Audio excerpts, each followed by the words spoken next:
4 वेद 6 शास्त्र में बात मिली है दो। दुख देने से दुख होता है, सुख देने से सुख हो। 4 वेद 6 शास्त्र ये हिंदुओं का मुख्य ग्रंथ है। रामायण भी है, गीता भी है,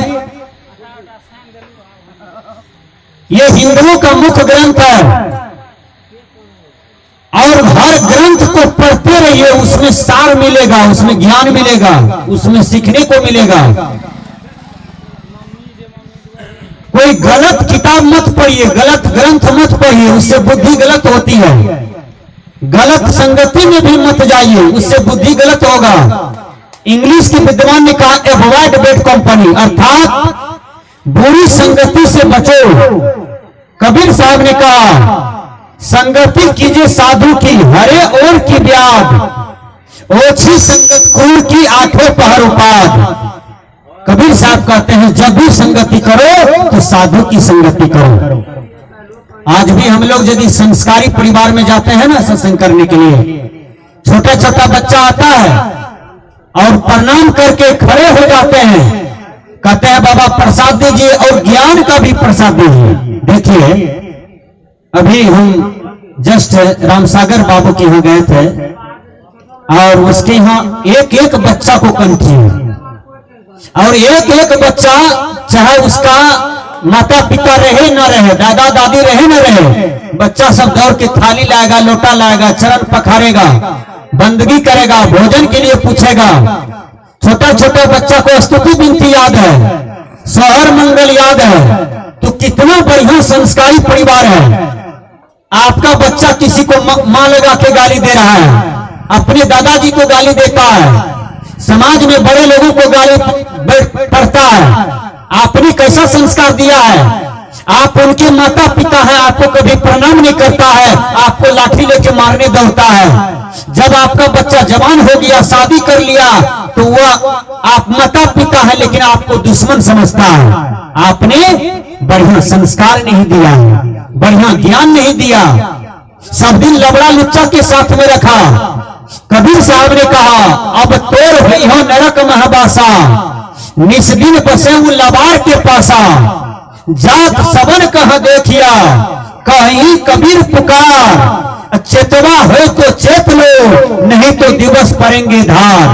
कबीर साहब ने कहा कि तुम अपने बच्चा के चलते ही अब तुम नरक में जा रहे हो। तुमने कभी साधु की संगति में नहीं बैठाया, न तो सत्संग में बैठाया। एक माता पिता बहुत रो रहे थे, ठीक से सुनिएगा। उसी रास्ते से एक महात्मा जा रहे थे। महात्मा जी कहते हैं अरे बूढ़ा बूढ़ी क्यों रोती हो? कहा हमारा बेटा हमको घर से निकाल दिया। कहा घर किसने बनाया? महात्मा ने कहा घर किसने बनाया? कहा वो घर तो मैंने बनाया।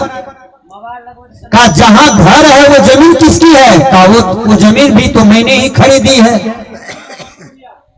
तब महात्मा ने कहा तुमने कितना संपत्ति खरीदा? कहा 10 एकड़ जमीन खरीदे हैं। कहा और कुछ किया दुनिया में? कहा बेटी का शादी किए हैं, माँ बाप का श्राद्ध किए हैं, माँ बाप को सुख दिए हैं, माँ बाप को हिफाजत किए हैं, माँ बाप का सब प्रकार से सेवा किए हैं। कबीर साहब ने कहा तुमने सब कुछ किया, लेकिन बाल बच्चा जिसको जन्म दिया उसको बढ़िया संस्कार बढ़िया शिक्षा दिया, कहा ये काम नहीं कर पाए। कहा तुम्हारा भूल वही हो गया।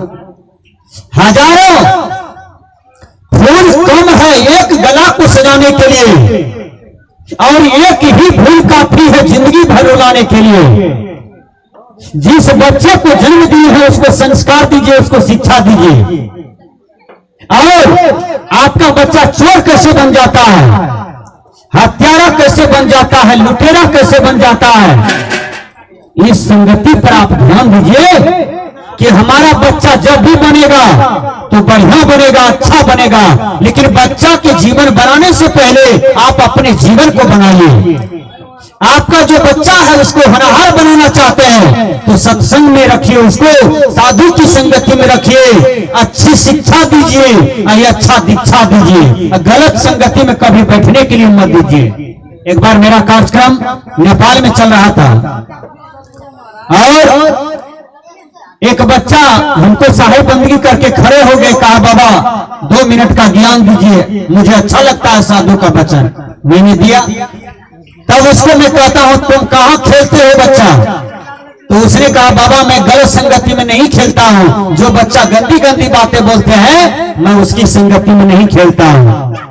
तब मैंने कहा तुम कहां खेलते हो? कहा मैं रामायण से खेलता हूं, बीजक से खेलता हूं, गीता पाठ से खेलता हूं, पदावली से खेलता हूं, शास्त्र से खेलता हूं, बाइबल से खेलता हूं। वो 8 वर्ष का बच्चा पढ़ता भी था और महापुरुष का लिखा हुआ ग्रंथ को अध्ययन भी करता था। कितना होनहार बच्चा था। और वही बच्चा कल लव बनेगा, कुश बनेगा, प्रहलाद बनेगा, ध्रुव बनेगा। वही बच्चा देश का विवेकानंद जैसा विद्वान बनेगा। इसलिए आप ऐसे कुसंस्कारी हैं। आप बीड़ी पीते हैं तो बच्चा को कहते हैं थोड़ा सा बीड़ी धरा के लाओ ना, वो बच्चा बीड़ी पीने वाला बन जाता है। आप तंबाकू चाहते हैं तो आप कहते हैं बेटा थोड़ा सा तंबाकू लेटा करके दो ना, वही बच्चा तंबाकू खाने वाला बन जाता है। आप गांजा पीते हैं तो आप अपने बेटा पोता कहते हैं थोड़ा सा गांजा सुलगा के लाओ तब हम पिएंगे, तब आपका बच्चा गजेड़ी बन जाता है।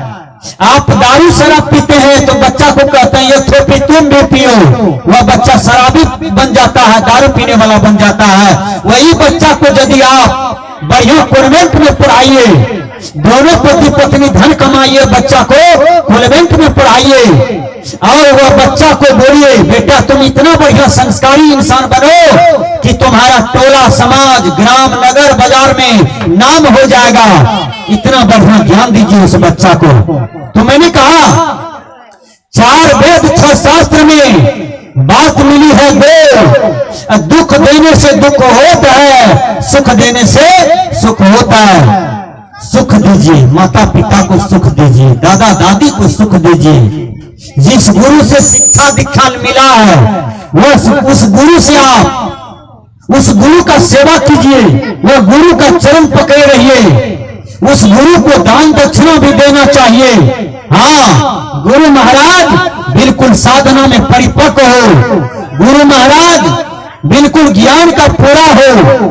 ऐसे गुरु के चरणों में लगने से जाने से आपका जीवन का कल्याण हो जाएगा। गुरु यदि कामी मिल गया, क्रोधी मिल गया, लोभी मिल गया, तब आपके जीवन का कल्याण नहीं होगा। गुरु कैसा होना चाहिए? कबीर साहब के जैसा। गुरु कैसा होना चाहिए? बाबा मिही के जैसा। गुरु कैसा होना चाहिए? सूर तुलसी रविदास के जैसा। तब आपका जीवन का कल्याण होगा, तब आपके जीवन का अंधकार हटेगा। किसी संत ने कहा, क्या कहा?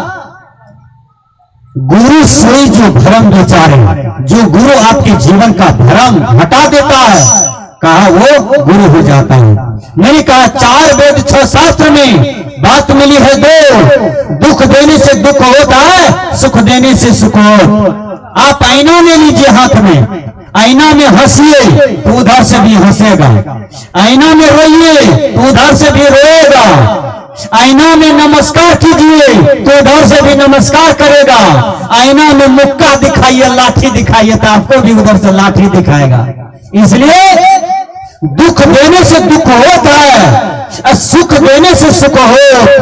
कबीर साहब जी कहते हैं कि सुख वाला कर्म करो सुख मिलेगा, दुख वाला काम नहीं करो जीवन भर टेंशन होगा, रोटी नहीं मिलेगी, रहने का घर नहीं मिलेगा, कपड़ा तक देह पर नहीं मिलेगा।